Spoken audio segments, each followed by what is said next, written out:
Live, local, late breaking. This is NewsWatch 12 at 6. While it's been a hot day with many across our region seeing triple-digit heat, others have seen storms rolling in. You can see those clouds over Wairika, now where thunderstorms are a concern. Our weather team is tracking the storm as it moves in. Thanks for joining us for NewsWatch 12 at 6. I'm Samantha Cadera. Let's go ahead and check in with Storm Tracker 12 Chief Meteorologist Matt Hoffman. Matt, what areas can we expect these thunderstorms? Well, most of the action, Samantha, has been in Siskiyou County, but we do expect the storm coverage to pick up across more of our region for tomorrow. But let's talk about right now. There's a cluster of storms we're watching closely in the Happy Camp area back to the east towards Horse Creek. And where we have some of these pinks and purples, that is where we could be seeing some not only locally heavy downpours, but also the potential for some small hail up to a ½ inch in diameter and some strong winds as well. Radar really picking up on a lot of lightning activity with this cluster of storms in Siskiyou County. We're going to watch it closely. It is slowly trying to move its way off to the north and east. Still can't rule out a slight chance of a thunderstorm into Jackson County, but this cluster of storms will likely fizzle out as it heads off to the north and east. Once we get past sunset, we should start to see storms winding down. There's another little cell to the southeast of Doris. Also a little bit of activity into Lake County now. But again, as we head deeper into this evening and tonight, we should see the thunderstorms winding down for most spots. 98 degrees right now in Medford, still at 100 degrees in Grants Pass, 91 in Klamath Falls, and the wet and stormy weather has really cooled things off in Mount Shasta, 77 degrees. Heat advisories go through 8 p.m. tonight. There is a cool down around the corner, but it will still be fairly warm this evening in the Rogue Valley, still in the low 80s by 11 o'clock. Tonight, very mild, down to 66 in Medford. We'll drop down to 56 in Klamath Falls. Tomorrow, it will still be pretty hot, not as hot as the last couple of days, though. Temperatures do start to drop off as we go through the middle of the week, but the bigger concern for your Tuesday is thunderstorms, maybe one or two on the stronger side as well. I'll dive into more about the storm chances for Tuesday coming up in a bit. Matt, thank you. And new at 6 tonight, demonstrations are gathering in Vogel Plaza right now, saying they're defending their right to protest as sweeping raids are carried out in Los Angeles. NewsWatch 12's Damian Alvarado is at Vogel Plaza right now. Damian, what can you tell us about this demonstration? Samantha, right now, protesters out here, they got out here around 5:30, and most of them are saying they are protesting ICE raids, advocating for civil liberty and workers' rights. I can tell you there's about 50 community members, including those who support unions. I'm going to go ahead and step off camera for you and zoom in and tell you what we are seeing. Just everyone here lined up at Vogel Plaza. This follows the recent federal detention of David Huerta, president of the SEIU United States Workers West. According to organizers, Huerta, who is a U.S. citizen, was detained by ICE during a raid in Los Angeles while advocating for immigrant workers. As you can see here, some of those signs show his face. That's David right there. And demonstrators say this isn't just about Huerta, it's about protecting free speech, due process, and the right to protest principles they believe are at risk. And now we will continue to monitor this protest. It's scheduled to go on just until about 6:30, and if any developments come out of this, we will share that with you live on air and online. Live in Medford, I'm Damian Alvarado.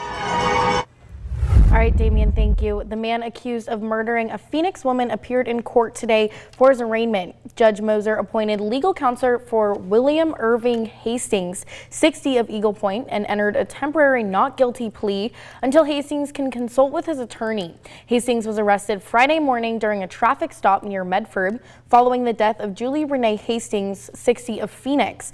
He is charged with second-degree murder and first-degree abuse of a corpse and is being held in the Jackson County Jail without bail. The investigation began Wednesday night after deputies found the victim deceased during a welfare check at a home near Phoenix. Multiple agencies are involved in this case, and a preliminary hearing is set for June 16th.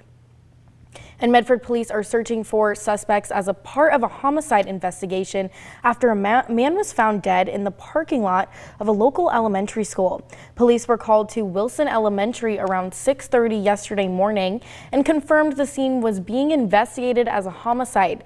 Details have not been released on the victim or the nature of his death. Detectives say they have surveillance video from earlier that morning, and police believe there is no threat to the public or school community. Medford School District is assisting in this investigation, and we are continuing to track this investigation and will provide updates as soon as they become available. And on to a developing story. A bill in the Oregon legislature has residents raising concerns today as a public hearing for the bill is scheduled this week. Senate Bill 238A changes how police use drones in responding to emergencies. Currently, drones are used to locate missing people, respond to an active crime, and serve a search warrant. With SB 238, any 911 call could constitute the use of a drone. Many say it could be a life-saving tool, but many are also raising concerns about privacy, saying some minorities are disproportionately impacted. For far too long, the massive surveillance apparatus has been used by the federal government and local law enforcement against Black and brown communities. And state lawmakers have not engaged these communities fully with Senate Bill 238A. NewsWatch 12 has spoken with the Medford police about their use of drones, who said that constitutional rights and privacy will stay at the forefront along with safety. It's a great life-saving tool, and it'd be great to be able to deploy and help our citizens, and then also provide extra, safety for our responding officers. The House Committee on Rules will be holding a public hearing on Senate Bill 238A this Wednesday at 8 a.m. Many of the testimonies submitted ahead of the hearing oppose this bill. And a weekend fire near Phoenix brought back traumatic memories of the 2020 Alameda fire. But one resident says Jackson County alert systems helped her feel more prepared. Damian Alvarado shows us how coordination and early warning make a difference. I got alerts that were text messages and voice messages and phone calls, and also to my email. A fast-moving fire broke out over the weekend just feet away from homes in Phoenix. Jessica Bach lives right behind where the fire ignited. She says early emergency alerts gave her and her family the confidence to act fast. When we got the first notice, we packed up and kind of had our evacuation items ready and loaded up in our car and moved our vehicles to the road. Jackson County Fire District 3 says over 20 engines and crews from Medford Fire, Fire District 5, and other entities worked together to contain it. The fire crews were on it so quickly. Our Phoenix police came door to door to check to see how many residents lived in the house to make sure that we knew that it was a level 2 evacuation. Jackson County Emergency Manager Delaney Richmond responded to us, crediting strong coordination between fire, law enforcement, and emergency management. They say real-time communication was key to keeping people safe. We also received tips from Fire District 3 saying avoid outdoor burning or spark-causing activities in hot, windy weather, report smoke or fire to 911 immediately, clear dry brush and grass around your home, use fire-resistant materials and seal vents, and sign up for the alerts. It's easy and it could save your life. Medford Fire says that fire was caused while mowing a fuel break in effort to mitigate the fire risk. With moderate fire danger, mowing is not allowed between 1 and 8 p.m. I was under the impression that the whole lake was going to be closing. Dana O'Brien is the manager at Riverfront Lodging in Shady Cove, and the lodge is often referred to as a hidden gem. A majority of their summer guests are there for a stop at Crater Lake. Thank you for calling Riverfront Lodging. This is Dana. How can I help you? Boat tours and swimming will be cut off when Cleetwood Cove Trail is closed for a 3-year reconstruction project starting in 2026. But this closure has a small impact on what the national park has to offer. Knowing that it's just the Cleetwood Trail, that makes a whole difference.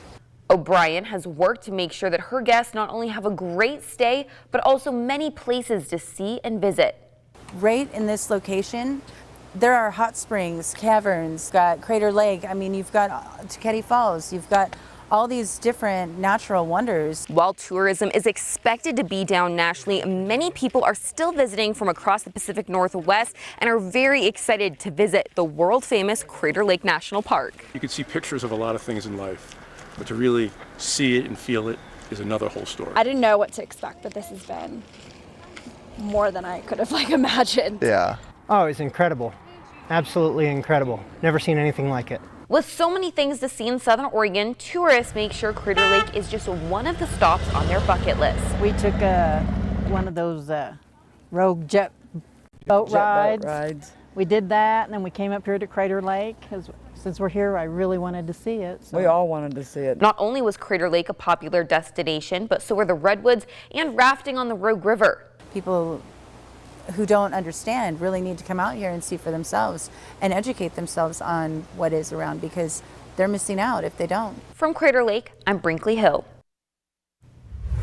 And onto a traffic alert. Utility work at the Klamath Falls Winco began this morning, causing some lanes in the area to close and impacting traffic.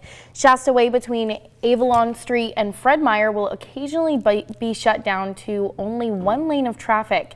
The closures will take place for at least the next 3 weeks. The closures will take place anywhere from 6 a.m. to 7 p.m. each day, and flaggers will be in place to help control traffic. Avalon Street and Shasta Way will continue to have heavy truck traffic, so drivers are encouraged to take alternative routes, and long delays are expected.